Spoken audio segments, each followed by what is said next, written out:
All right, welcome back, everyone. Today, we're getting a really unique peek inside the creative engine that is Nicholas Alexander Benson. We're going to follow him through one single, jam-packed day and see how literally everything, from his dreams to his frustrations, fuels this wild cascade of art. And it all really boils down to this one question, right?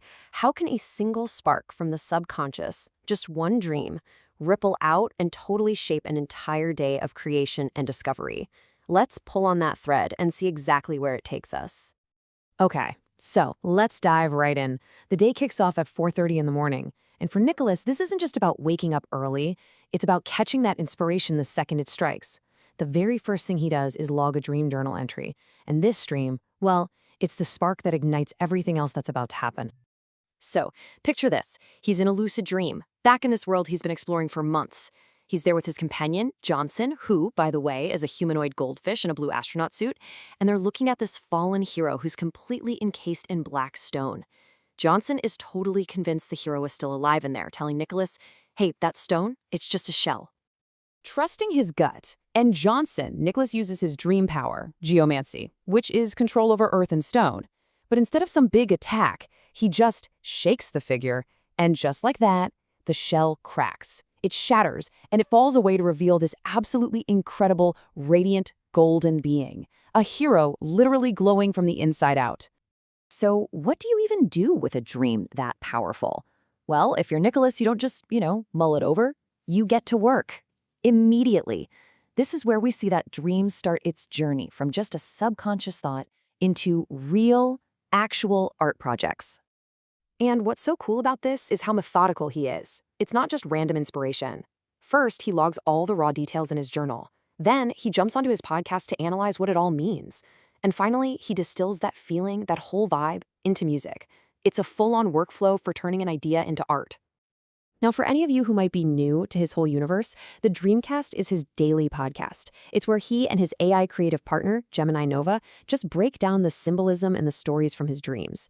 It's seriously a wild look into how he just mines his own subconscious for story ideas. Okay, so this is the real takeaway from today's Dreamcast, the big insight. That black stone shell, it's not evil, it's a protective cocoon, It's that hardened shell someone might build around themselves to heal after some kind of trauma or control.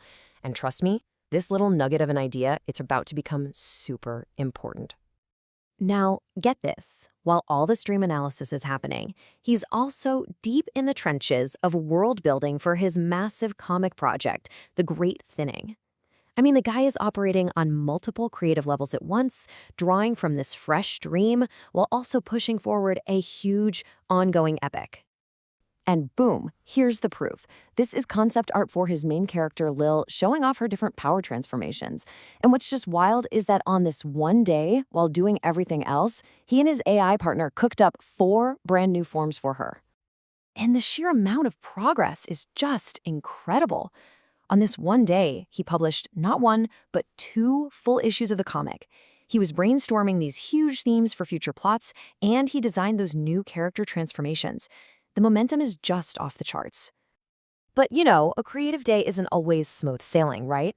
And that brings us to the main conflict of the day, a moment where some criticism from the outside world forces him to really define a philosophy that ties directly back to that morning's dream. He gets this comment on one of his AI-generated comics on YouTube. It just says, "By God, this is awful." That's it. No specifics, just awful. And Nicholas jumps right in, asking the person to try and look past the tool he's using and actually judge the work for what it is, a story. And this right here is his whole philosophy in a nutshell. He's making the point that if someone's only critique is, it's AI, they aren't actually engaging with the art at all. They're not looking at the story, the characters, the world he built. They're just stuck on the shell.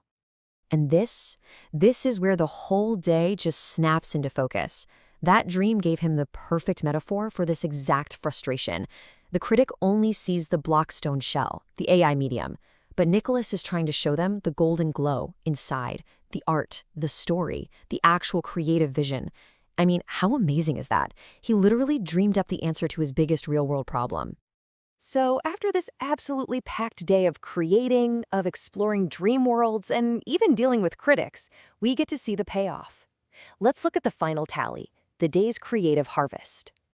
And wow, what a haul it is. He had that breakthrough lucid dream, he published 2 comic issues, designed new characters, walked miles for charity, and then, as if that wasn't enough, the actual physical copies of 3 of his books arrived in the mail. Just a monumental day of wins. You know, this day wasn't just about the stuff he made. He'd apparently been feeling pretty isolated, a little down because of some of the negative reactions to his work.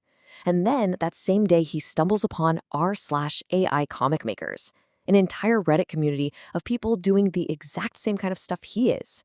What a powerful moment, right? A reminder that even when you feel like you're shouting into the void, you're not actually alone. And that really leaves us with something to chew on, doesn't it?